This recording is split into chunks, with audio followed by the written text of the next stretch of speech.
tower. Now we'll go back to the sock. Really, I can't. Nobody knows this guy I'm talking about. I've told the story 100 times. I'll put this on Facebook. I'll get a lot of responses. At any rate, it turns out that it was the psychic, the fellow that I'm talking about. And so I said, how did you get in here? How did you get here? And he said, what was Barrier? Not the psychic. Barrier was the chief of Barrier was the only one that could reach Stalin without announcing. And he was a super bad guy. So they asked the psychic, how did you come in? He says, well, I just closed my eyes and I said, I'm Barrier. Barrier being the chief of security. And mentally, he said, I became Barrier. In other words, he changed his vibration to the degree that it was exactly the same as Barrier. And as a matter of fact, the guards who saw him walk in said they only saw Barrier, so they didn't stop him. And that was at one time, that was a very, very famous story. And I told that story, as I said, many, many times. And in one class, some woman raises her hand and she says, you know, the psychic himself told me that story. I said, what do you mean? What? You mean you knew the guy? She said, he was a friend of mine. I knew him afterwards when he was performing in Moscow. But I knew him, and he did tell me that story. Now, I'm only telling it to show you what, in an extreme case, what someone can do with mental vibrations by changing, as above, so below, by changing their vibrations mentally. You can be assertive, you can be aggressive, you can be successful. Actually, you know, everybody is successful. The super millionaire is successful at being a success, and the homeless person, unfortunately, is the success of being a failure. But it takes work to get to both places. Wherever you are, you do it yourself. So these concepts are very important when you understand how to use them. And vibration, the best way to use, sorry? Wolf messing? Wolf messing, thank you. Well, Sundry. How do you do it? Google.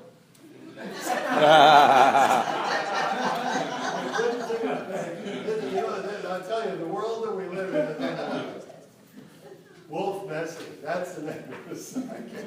All of a sudden, his name just wolf messing. That story isn't in Wikipedia, is it? No. What did you search for? Psychic to Stalin? Or psychic for Stalin? That's it. Wolf messing. What a world. What a world. Yeah, wolf messing. Right, that was the name of the psychic. And he performed after that. But that was a very famous story where he actually turned himself into Barrier. So he imagined it in his mind, a picture of what that guy looked like? He just repeated over and over again, I am Barrier, I am Barrier, I am Barrier, I am Barrier. And that was it, the only thought in his mind. And he just walked into the Kremlin. Nobody stopped him. Now, everything is by degrees. We're all psychics. Those of you who are silver graduates and you did the caseworking, you knew either you were psychic or the person who you were working with was psychic. And then you probably let it go. But everyone is psychic. I mentioned Uri Geller a couple of times. Uri Geller was an extremely wealthy person, not from bending spoons. He uses his psychic ability to find oil. The big oil field in Mexico, you know, Mexico has a big, very, very, very, Uri Geller found it. As a matter of fact, Mexico at the time, I don't know if they do now, they didn't naturalize citizens. Uri Geller has a passport for Mexico and it reads number 1. He was the only one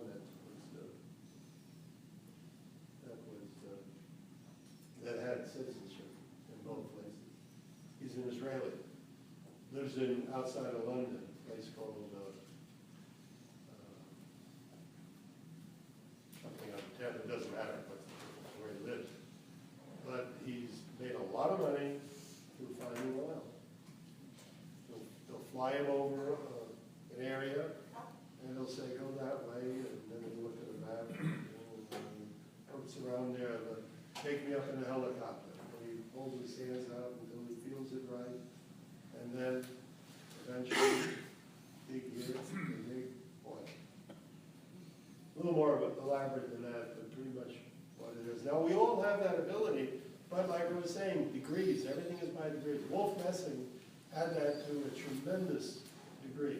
But we all have the ability. You have to work at it. So is that kind of like divining water, you know, they use, people used to do that and... If during the next break, if someone will bring a wire hanger, I don't know if you probably don't have wire hangers. I'll show you how to make a divining rod out of a wire hanger. Well, there's a good book that's out right now, it's called E Squared, it talks about that, it tells you how to make them. All you do is Just bend you it. just cut it and like so, and you hold it in your hand and you think, and it will point to wherever you want to go.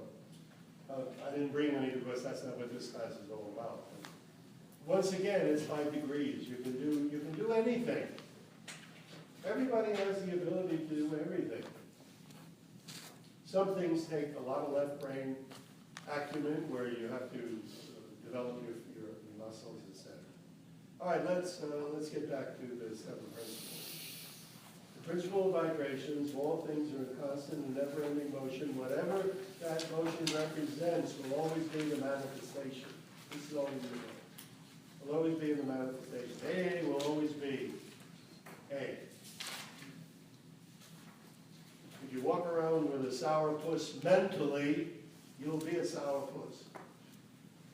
You walk around with a smile, you get up in the morning, if you got all kinds of aches and pains, and you start thinking of the aches and pains, you're going to have a lot of aches and pains.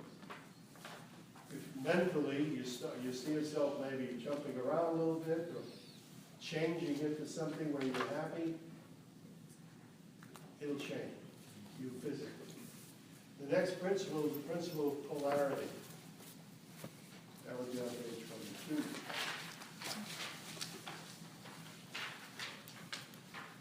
The principle of polarity states that all things are the same.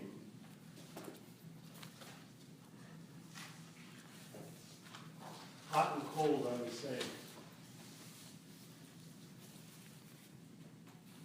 What I mean by hot and cold are the same.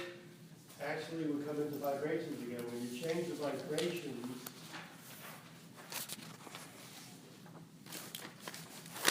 you heat something up. And it's also relative.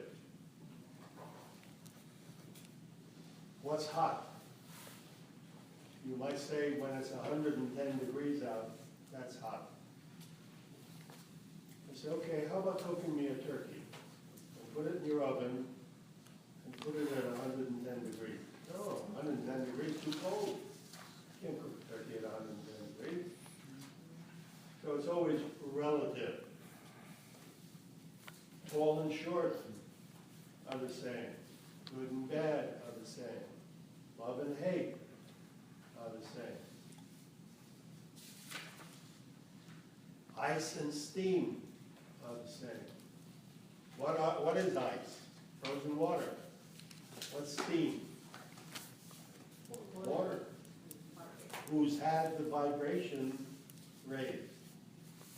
You raise the vibration of water, we know how to do that. You put it on the stove, or you put it on a fire, and the water boils and turns into steam.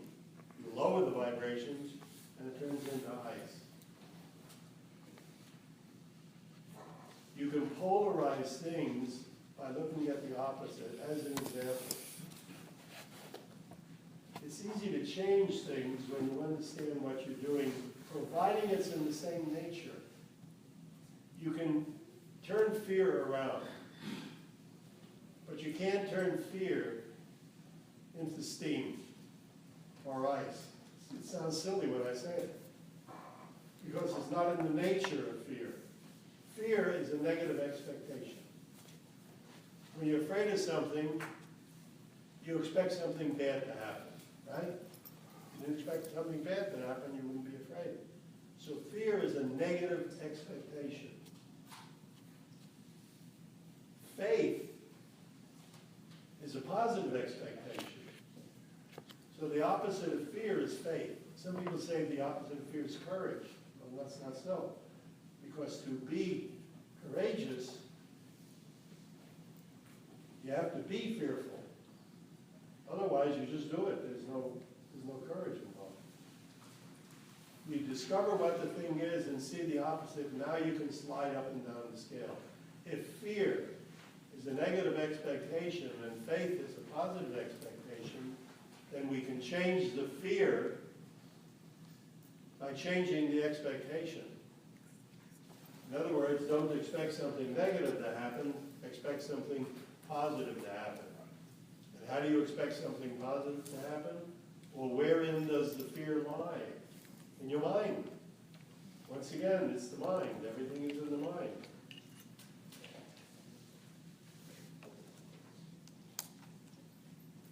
Love and hate are the same.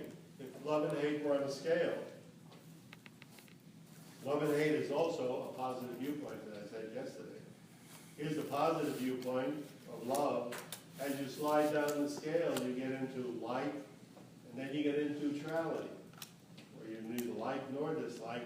And then if you move it more on the scale, you get into dislike and eventually hate. Now, love and hate are virtually the same thing.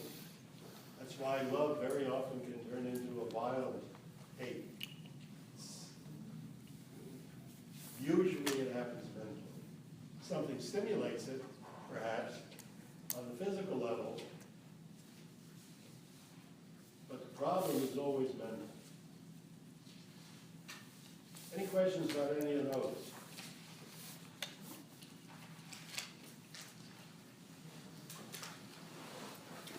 Then we have the principle of rhythm. I talk a lot about rhythm, especially in quantum jumping.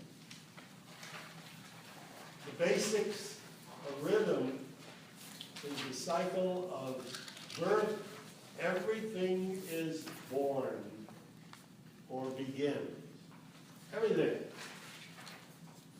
including the universe, the carpet, the ceiling, the lights. Everything starts somewhere. Everything is born and then grows, has a period of expansion. Everything is born and then grows, and then somewhere it peaks. You never know where the peak is, only in retrospect.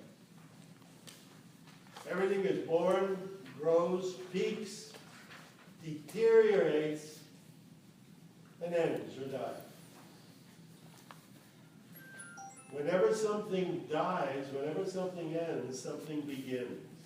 It's a cycle. And it's cycles within cycles. As an example, you got up this morning, your day was born, your day begins. Now your day grows and eventually it ends, and then the day dies and night begins. You go to sleep. Day's gone. Now the sleep cycle begins, and eventually the sleep cycle ends or dies, and then your day cycle begins. You can say that about everything, including you. When you were born, you're now in a state, whether you've reached the peak or not, I don't know. But we have different peaks. We have a peak, physical peak, we have a mental peak. They're not the same. But when you realize that, you see that nothing really dies. There's no death, because death is birth. Always. Something dies, something is born. Something dies, something is born. That's basically the principle of rhythm. Luck is a rhythm. Bad and good luck.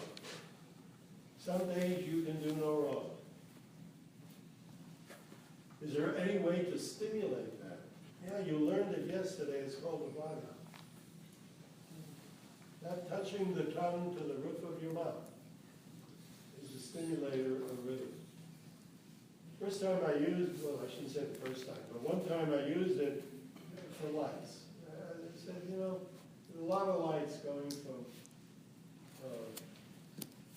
Palm Desert where I live to Palm Springs. You know, I never counted them as probably 30, which means that you hit a lot of red lights. And one day I said, I'm going to try to use the fog light just for the heck of it, see if I can turn them all green. Not turn them all green, but make them all green. And I drove. Now usually the fog light, you just touch your tongue to the roof of your mouth. That's it. You don't keep your tongue there. But this time I kept my tongue there. Not on it. And when I got to Palm Springs, it got a little spooky because I didn't hit one red light. There's something there. There's something there so that we can't say, if you do this every time it's going to work, because I've said 1,000 times, there are no magic ones. But once you start using it, you're actually affecting a change in the rhythm. You're breaking the rhythm of whatever it is. Because even traffic lights have a rhythm. Using the log out, you change that rhythm. So try using it. And pretty soon you'll see more and more things, positive things, good things will begin to happen. Because you begin to expect good things to happen. Providing when they don't happen, you don't say it's not working anymore. It didn't work that time. That's all. Everything is rhythmic. Everything is rhythmic. One of the rhythms that's somewhat important is the rhythm of the moon, which is 28 days, which corresponds with a woman's cycle, also rhythm.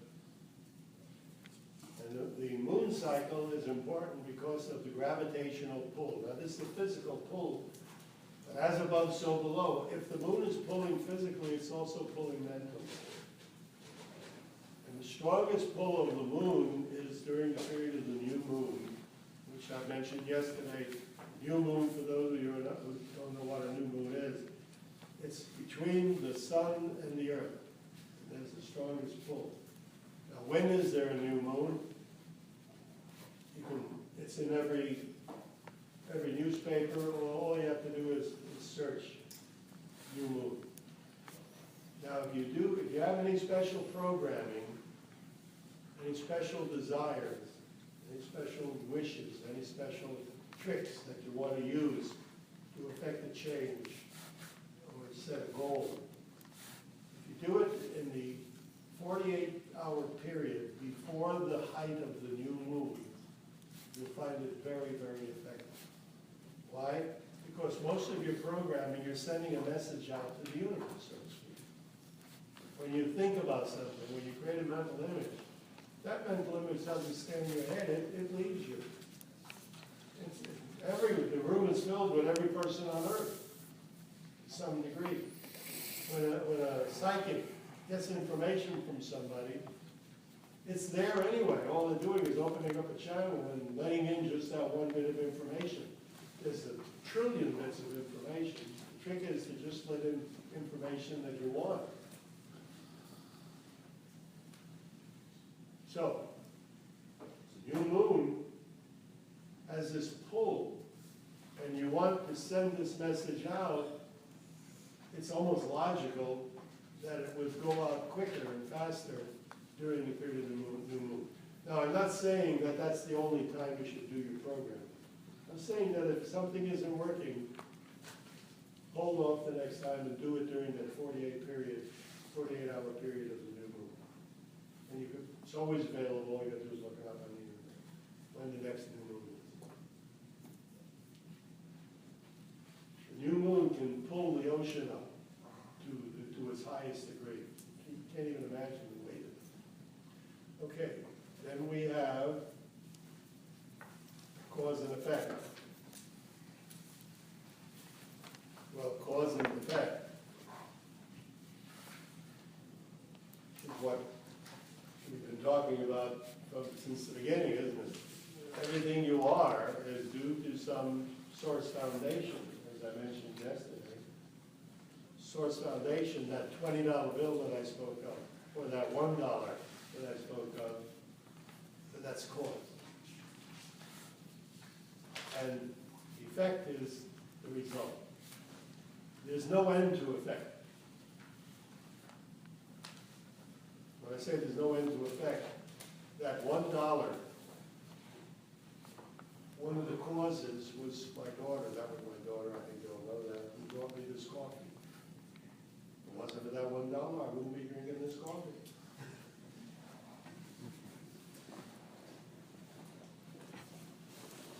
You do the penny for him? No, I didn't. But I just did.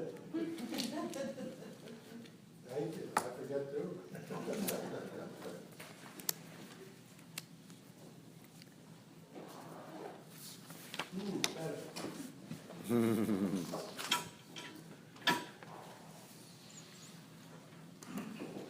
Okay, cause and effect. Everything had a cause.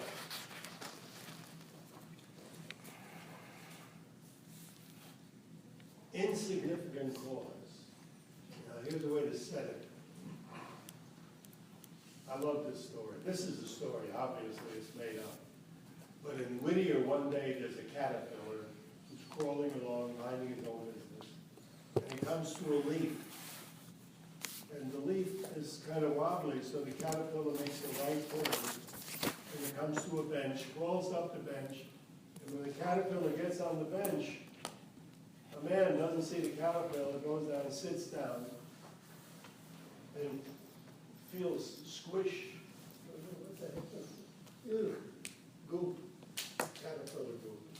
Goes home, changes his pants, goes to the cleaner, says, "Can you clean this out? I sat on a caterpillar." I says, "Yeah, we can clean it." "Okay, here, I'll pick up the pants in 3 days." 3 days later, he goes to pick up the pants, and he meets a young woman there, and they start talking. He says, "I sat on a caterpillar." "Good, yeah.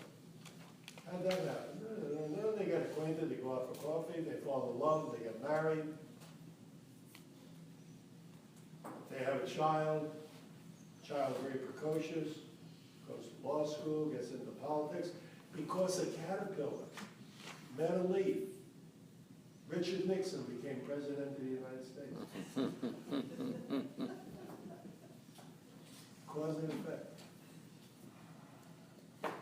Insignificant cause. You never know what is going to happen when something takes place. Now you can set insignificant cause yourself. How? Just by doing something. By planting a seed, by burning a candle, providing your intent, that old word intent.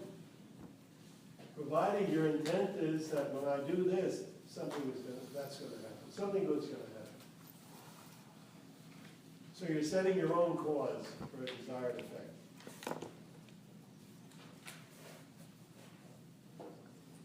Now here's a good way to predict the future. Some people work on this diligently. Some people don't, but I'll offer it anyway. A way for you to predict the future and be right 100% of the time. Let's say that you're at home, you're in your own home, and you say, "I'm going to predict that tomorrow, at 14 minutes after 1,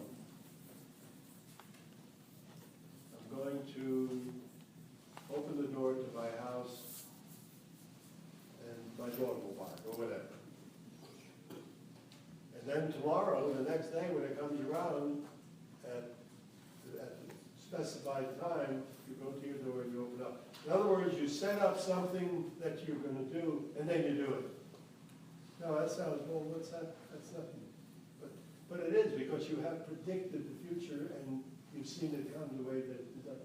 You do that 2 or 3 times, and you find the next time you do it, you don't have to set it up, it just happens. Does everybody understand what I just said? Mm-hmm.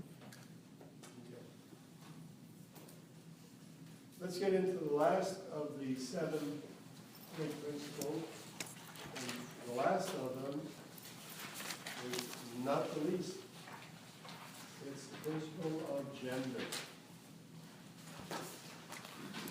Can I ask a question? Yes, of course. There was a period in time, and I wasn't particularly aware of it, and I was young, I was in college, and a roommate, and we spent a lot of time together, and we had to drive, commute into school. And I would say things like, you know, they really need to put a stop sign here. And then a few days later, there would be a stop sign. Or they really need to paint this fence. And I wasn't aware that I had actually said it. My friend said, would you please stop saying they really have to do that because you're freaking me out. She says, every now and again she'll say something, repeating this. I know everybody heard you, but the camera did. Everybody, every time I say something like, boy, they really ought to put a stop sign here, and 3 days later there's a stop sign here. One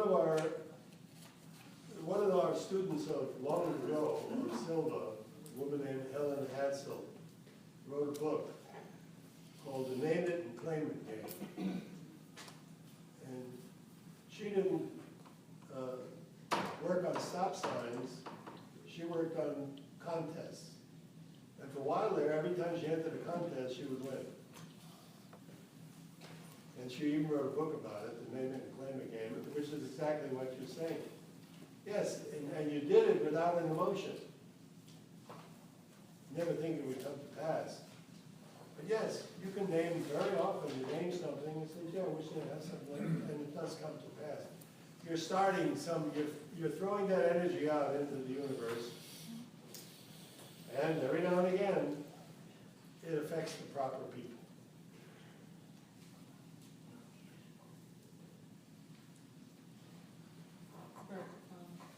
You know, the prediction, the future game that you just talked about, when do we use it?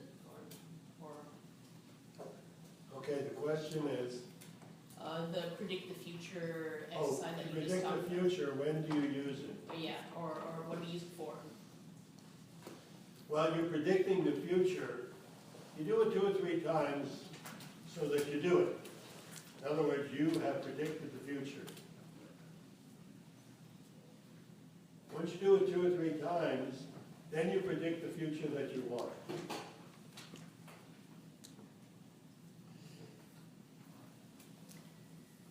You understand what I said? Yeah. When you predict the future accurately 3 or 4 times, I would say a minimum of 3 times, then you make a prediction. It's like a baseball pitcher warming up. That's what you're warming up your psychic ability. And it's a real ability. Okay, gender.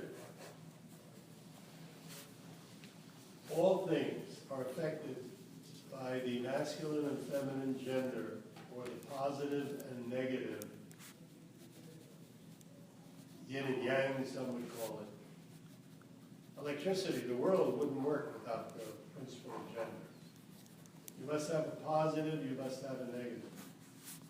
Now, right now, I am in the masculine gender, or the positive gender, or the outgoing.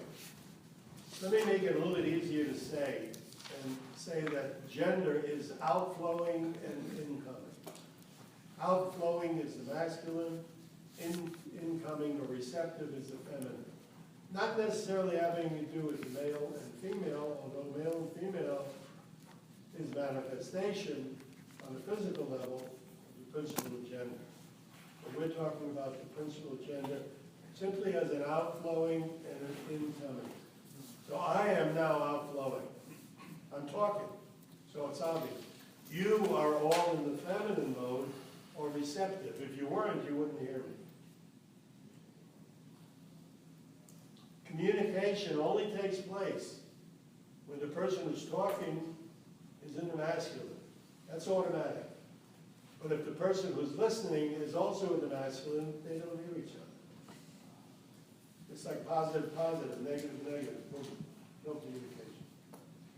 If you're talking to another person and the other person's saying, yeah, I'm going to tell him about that as soon as he gets hooked on it, they don't even hear you.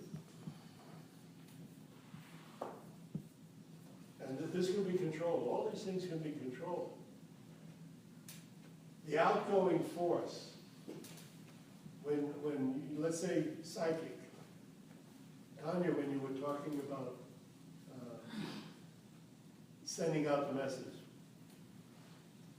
that's outgoing. Now you can stimulate the outgoing by turning yourself into an outgoing force mentally. Now, how would you do that? Well, what is outgoing? If you threw a ball, that would be outgoing. And you just imagine yourself throwing a ball, and you're automatically outgoing. If you want to be inflowing, let's say you want to receive a message from somebody psychically, or you want to communicate with somebody psychically. To communicate with somebody psychically, you would think about that person and then think about throwing a ball. Now you're outgoing. You have to be outgoing or the message won't go out. And then you send out the message. You see the message going out. And you want to receive a message, you see yourself, somebody throwing a ball to you. You see a car coming toward you, a car going away from you. Anything that represents things coming to you, things leaving you. You go from the incoming to the outgoing mode. Can you do that with love? Can you do that with Love. Absolutely. People do it with love all the time without realizing it. However, when you understand the principle of gender, you first of all manufacture a picture of love in your mind, whatever love represents to you. A hug, a kiss, doing something nice for somebody, whatever, it's going to be a positive viewpoint involved. Then now it's all mental right now. It's in your mind. Now you want to send it. Now you think of the other person.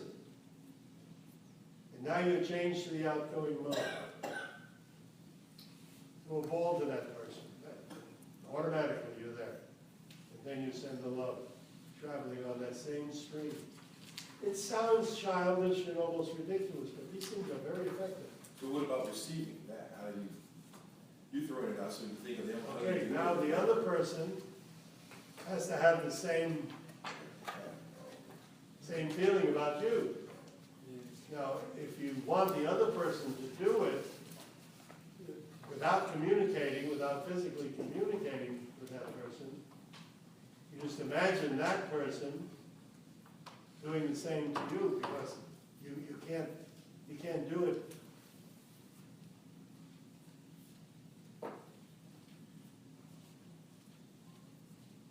You can't do it for them. However, you can use quantum jumping by going into a twin self who is involved with the other person. You understand that? It's not real. Well, you know that you have a twin self in every expression available. That you're a king and you're a homeless and everything in between. That you're loving, you hate, whatever you can think of, you are. Okay, now in one of those universes of infinity, you are already with this other person. That's the universe you want to visit.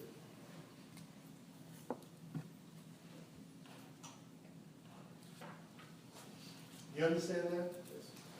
Thank you. Quite simple. Quantum jumping helps in all of these 7 principles.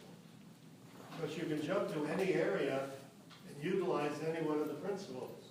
You want to be a great healer? Your vibrations of a great healer are already there.